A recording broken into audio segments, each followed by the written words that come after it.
আমরা মেয়েরা আমাদের জীবনের অর্ধেকটা টাইমই চলে যায় রান্নাঘরে আর টেনশনে সকালে কি রান্না করব। আসলে বিয়ের আগে এই প্যারাটা ছিল না, বিয়ের আগে এই প্যারাটা মারই ছিল। মা সবসময় টেনশন করতো।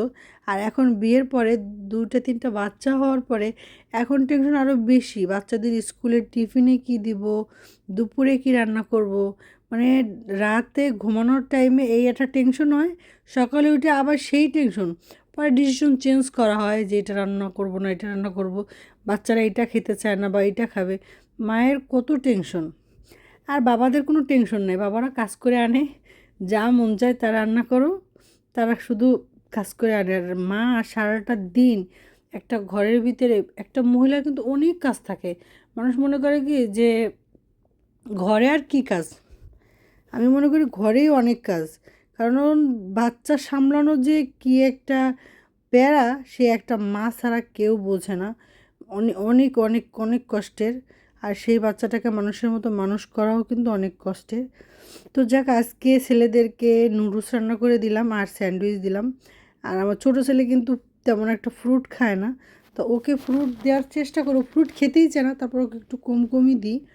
তো ওদের যা আসবে 3টার সময়, তো এই টিফিনে ওদের হয়ে যাবে, যেহেতু ওরা সকালে কিচ্ছু খেতে চায় না, জোর করে খাওয়াইলেও খেতে চায় না। আরিয়ান আমাকে বলতেছিল, আম্মু আমার পিঠির সময় ঘা হাত পা কাঁপে।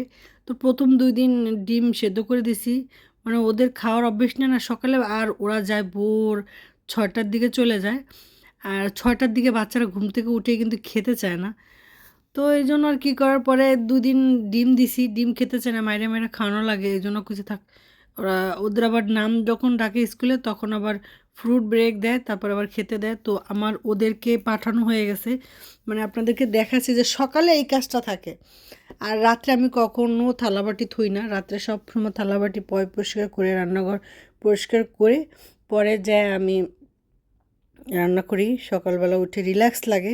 সকালে যদি উঠে দেখেন রান্নাঘরের অবস্থা 12টা বাজে, তখন কিন্তু কাজে মন বসে না।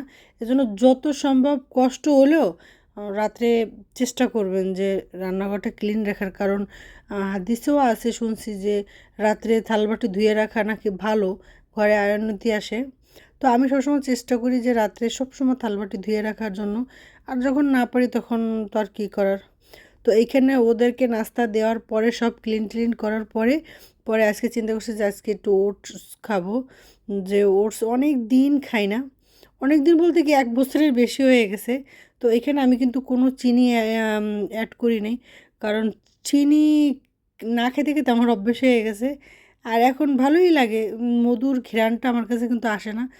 আর ড্রাই ফ্রুট দিলাম, তারপরে খেজুর দিলাম, মানে অনেক অনেক মজা হয়েছে বলার বাইরে। আমি তো খেয়ে পুরো ফিদা হয়ে গেছি। একটু লবণ একটু বেশি হয়েছিল, তা তো চলে।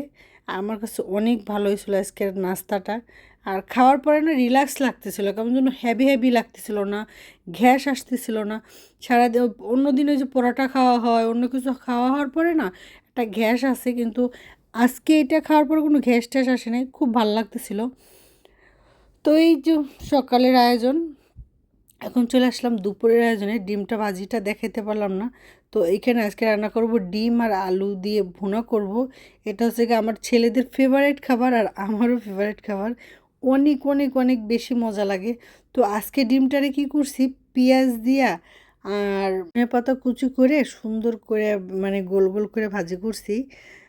এত মজা হয়েছে তরকারিটা, অনেক মজা হয়েছে। আর আলুগুলো ভাজলে না তরকারি এমনি টেস্ট লাগে। আর আমি সবসময় লাল আলু খাওয়ার চেষ্টা করি, লাল আলুটা আমার কাছে খুব টেস্ট লাগে। আর আজকে তরকারিটা আসলে সত্যি অনেক মজা হয়েছিল। প্রতিদিন কিন্তু একই রকমের তরকারি খেতে মনে চায় না। আর আমি ট্রাই করি প্রতিদিন না, আমি একদিন পর পর একটা ট্রাই করি। তো আজকের ভিডিওটা কেমন হয়েছে জানাবেন। খোদা হাফেজ।